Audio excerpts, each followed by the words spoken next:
انسان اپنی ابتدائی دور سے غاروں کے اندر زندگی بسر کرتا رہا ہے۔ غار انسانوں کا مسکن تھا، جہاں وہ لکڑیاں جلاتے، جانوروں کا شکار کر کے لاتے اور یہاں ذخیرہ کر کے رکھتے۔ دشمنوں کے حملوں سے بچنے کے لیے بھی انسان انہی غاروں میں چھپا کرتے تھے۔ بہت سے توہم پرست قوموں کا یہ عقیدہ تھا کہ غاروں کے اندر ان کے مرنے والوں کی روحیں رہتی ہیں۔ ان غاروں سے دوسری دنیا کے راستے جاتے ہیں، جہاں وہ روحیں سفر کرتی ہیں۔ اس ویڈیو میں ہم اس مقدس غار کا ذکر کریں گے، جس کا ذکر غار کہف کے نام سے قرآن مجید میں آیا ہے، جس گھر میں اللہ کے برگزیدہ بندے ابدی نیند سوتے رہے، جنہیں اصحاب کہف کے نام سے جانا جاتا ہے۔ آج سے ہزاروں سال قبل روم کے شہر افسوس میں ایک ظالم اور مشرک بادشاہ کی حکومت تھی، جس کا نام دقیانوس تھا۔ اس کی حکومت میں جو شخص بھی بت پرستی نہ کرتا وہ اسے قتل کروا دیتا۔ اس شہر میں کچھ نوجوان رہا کرتے تھے جو توحید پرست تھے اور جنہوں نے بت پرستی سے انکار کر دیا تھا۔ جب بادشاہ کو ان باغی نوجوانوں کی خبر ملی تو انہیں اپنے دربار میں بلایا۔ جب وہ بادشاہ کے سامنے حاضر ہوئے تو اپنا عقیدہ بے باکی سے ظاہر کر دیا اور کہا کہ ہم ایک اللہ کے سوا کسی کے آگے ہرگز سر نہ جھکائیں گے۔ ان کی اس نڈر اور ہمت والے الفاظ سے بادشاہ کا دربار نعرہ توحید سے گونج اٹھا۔ دراصل یہ نوجوان شہر کے ایک اعلیٰ خاندان مکابی قبیلے سے تعلق رکھتا تھا اور اپنے خاندان کے نامور اور بہادر نوجوان تھے۔ انہوں نے کھلے عام بادشاہ کے مشرکانہ مذہب کا انکار کر دیا اور اسے چیلنج کر دیا۔ دقیانوس نے ان نوجوانوں کو 3 دن کی مہلت دی کہ ایمان سے پھر جاؤ، ورنہ تم لوگوں کو سولی پر چڑھا دیا جائے گا۔ جب 3 دن گزر گئے تو تیسرے دن وہ لوگ کچھ مال اور توشہ لے کر رات کے وقت شہر سے باہر نکل گئے۔ بیابانوں میں چلتے چلتے صبح ہو گئی اور وہ ایک پہاڑی سلسلے کے قریب پہنچ گئے، جہاں ایک گہرا غار تھا۔ لہٰذا کچھ دیر آرام کرنے کے لیے وہ اس غار میں جا کر لیٹ گئے، جہاں انہیں گہری نیند آ گئی۔ اس لیے انہیں اصحاب کہف یعنی غار والے کہا جاتا ہے۔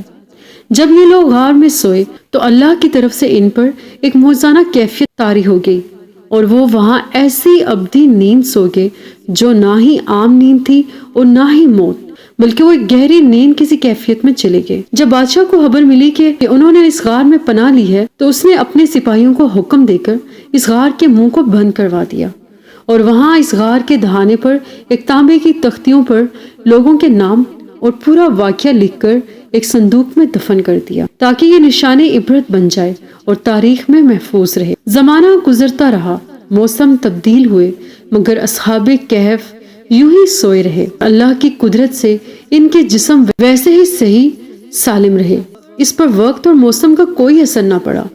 یوں 300 سال سے بھی زیادہ کا عرصہ گزر گیا اور اب افسوس شہر میں بیدروس نام کے بادشاہ کی حکومت آ گئی۔ بت پرستی کا دور ختم ہو گیا تھا، لیکن لوگ نئی فتنوں میں پڑ گئے، جس میں ایک فتنہ یہ تھا کہ لوگوں کی ایک بڑی جماعت نے مرنے کے بعد پھر زندہ ہونے اور قیامت آنے کا انکار کر دیا تھا۔ لہٰذا بیدروس نے اللہ سے دعا کی کہ ان لوگوں کو ہدایت نصیب فرما اور اپنی قدرت کا کچھ ایسا نظارہ دکھلا دے کہ وہ ایمان لے آئیں۔ اللہ کے حکم سے اس غار میں سوئے اصحاب کہف نیند سے بیدار ہو گئے۔ بیدار ہونے کے بعد وہ ایک دوسرے سے پوچھنے لگے کہ ہم یہاں کتنی دیر تک سوئے۔ کسی نے کہا 1 دن، تو کسی نے کہا 1 دن سے بھی کم۔ انہیں اس بات کا قطعی علم نہ تھا کہ باہر دنیا ہی بدل چکی ہے اور وہ کتنے عرصے یہاں غنودگی میں تھے۔ جب انہیں بھوک لگی تو انہوں نے مشورہ کیا کہ کسی ایک کو چاندی کے سکے دے کر بازار بھیجا جائے تاکہ ہمارے لیے کچھ کھانے کا انتظام ہو جائے۔ جب ان میں سے ایک شخص شہر کی طرف گیا تو حیرت زدہ رہ گیا۔ اس نے شہر کو بالکل تبدیل شدہ پایا۔ گھر اور مکان اونچے اونچے ہو گئے تھے، لوگوں کے لباس میں تبدیلی آ گئی تھی، کوئی شخص بھی آشنا نظر نہیں آتا تھا۔ وہ ایک دکان کے پاس گیا اور دکاندار کو سکے دے کر کھانے کی چیزیں مانگی۔ جب اس دکاندار نے اس سکے کو دیکھا تو پوچھنے لگا کہ تمہیں یہ سکے کہاں سے ملے؟ کیا تمہیں کوئی خزانہ مل گیا ہے؟ یہ تو سینکڑوں سال پہلے والے بادشاہ کے سکے ہیں۔ جبکہ اصحاب کہف کا وہ ساتھی اس بات پر اصرار کرنے لگا کہ یہ اسی دور کے سکے ہیں، لہٰذا اس بحث کی وجہ سے وہاں پر بھیڑ اکٹھی ہو گئی۔ اس نے کہا کل دقیانوس ہمیں قتل کرنے والا تھا، لہٰذا ہم اس سے بھاگ کر ایک غار میں چھپ گئے تھے۔ لوگوں نے اسے بتایا کہ دقیانوس کو مرے ہوئے 300 سال گزر چکے ہیں اور یہ بے دروس کا زمانہ ہے۔ اس نے اپنی بات ثابت کرنے کے لیے لوگوں کو اس غار کی طرف چلنے کو کہا۔ جب غار میں موجود اصحاب کہف نے لوگوں کے ہجوم کو آتے دیکھا تو وہ سمجھے کہ دقیانوس کی فوج نے انہیں ڈھونڈ لیا ہے، لہٰذا وہ اللہ سے دعا کرنے لگے۔ جب شہر کے لوگ اس غار کے پاس پہنچے تو اصحاب کہف باہر آئے اور سارا ماجرا کھل گیا کہ یہ زمانہ ہی کچھ اور ہے، اور وہ اس غار میں سینکڑوں سال سے سوئے ہوئے تھے۔ اتنے میں بادشاہ بےدروس بھی وہاں پہنچ گیا۔ جب اس نے دہانے کے قریب زمین کھدوائی تو وہاں سے وہ صندوق برآمد ہوا جس میں سارا ماجرا لکھا ہوا تھا۔ یہ موضوع دیکھ کر لوگ حیرت زدہ رہ گئے اور سجدے میں گر پڑے۔ لوگوں نے کہا کہ جب اللہ ان لوگوں کو اتنی لمبی مدت کی موت دے کر دوبارہ زندہ کر سکتا ہے تو قیامت کے دن بھی انسان دوبارہ زندہ ہو سکتا ہے۔ اصحاب کہف لوگوں کے لیے ایک عبرت اور اللہ کی کھلی نشانی ثابت ہوئے۔ انہوں نے بادشاہ سے رخصت لی اور شہر والوں کے لیے سلامتی اور ہدایت کی دعا کر کے اس غار میں دوبارہ چلے گئے اور وہاں ابدی نیند سو گئے۔ وہاں لوگوں نے ایک عظیم عبادت گاہ تعمیر کروا دی اور اس دن تمام شہر میں عید کا دن مقرر کر دیا گیا۔ علماء نے لکھا ہے کہ اصحاب کہف کا اسی غار میں انتقال ہو گیا اور وہیں ان کی قبریں بنائی گئی، جبکہ اہل تشیع علماء کا یہ عقیدہ ہے کہ انہیں موت نہیں آئی بلکہ وہ آج تک اسی نیند کی کیفیت میں سوئے ہیں، اور قرب قیامت میں جب امام مہدی علیہ السلام کا ظہور ہوگا تو وہ اس غار سے نکلیں گے اور آپ کے اصحاب میں شامل ہو جائیں گے۔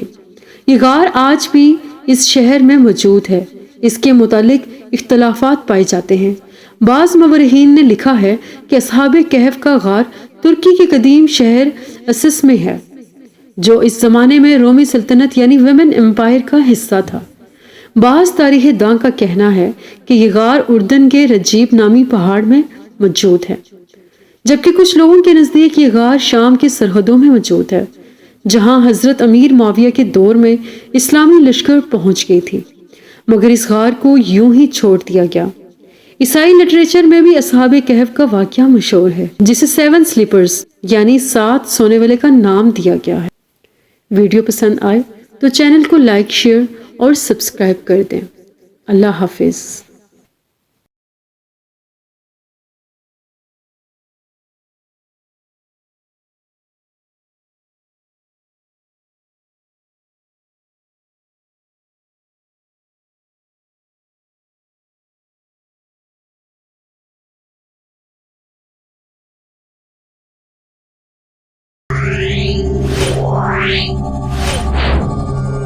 Meow.